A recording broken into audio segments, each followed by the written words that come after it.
paw infections. They are a pain for our pets and for us as well, so it's important that we as pet owners know how to recognize them and what can be done to address them.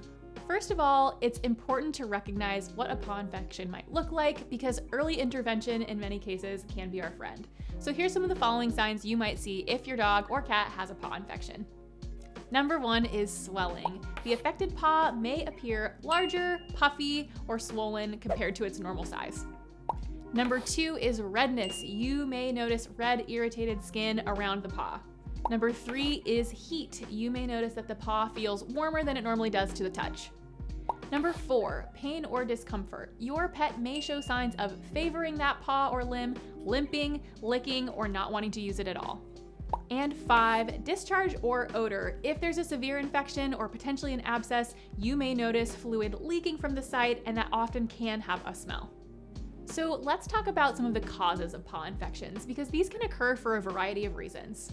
The first way, and probably one of our more common ways, is through injury. So things like cuts, scrapes, or punctures can introduce bacteria into the area and cause a secondary infection. Similarly is foreign bodies. These are traumatic. So when I say foreign bodies, I mean things that are not supposed to be in the paw, things like sticks, things like rocks, things like foxtails or grass seeds. Those can often make their way into the paw and cause trouble. Another common cause that I see for paw infections is actually underlying allergies. So pets with sensitivity to the environment or food can sometimes cause self-trauma to their paw because they are itchy, and that self-trauma will then lead to opening and breaking of the skin barrier, and bacteria and yeast can set up shop. This is a very common cause of a secondary infection.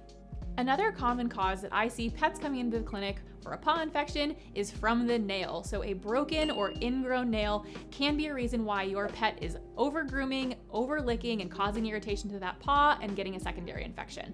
If you suspect that your pet has a paw infection or seems to really be favoring one area, it's important that you get them seen by a veterinarian. The reason that this is helpful is because intervening sooner gives us a lot more options to potentially treat the problem, especially when it comes to things like secondary infection. The earlier we can get in there, the more likely we can avoid things like systemic antibiotics in a case to get a paw to heal.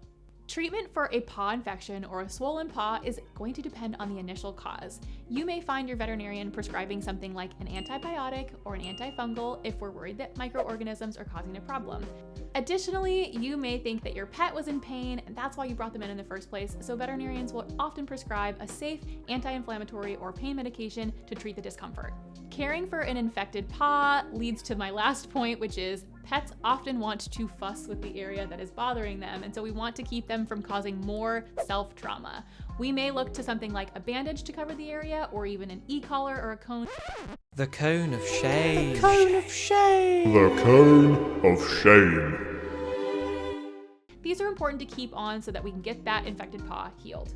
It's important to remember that paw infections can come in many shapes and sizes. With early intervention and treatment from your veterinarian, it's likely that we can keep our pets comfortable and healed quicker.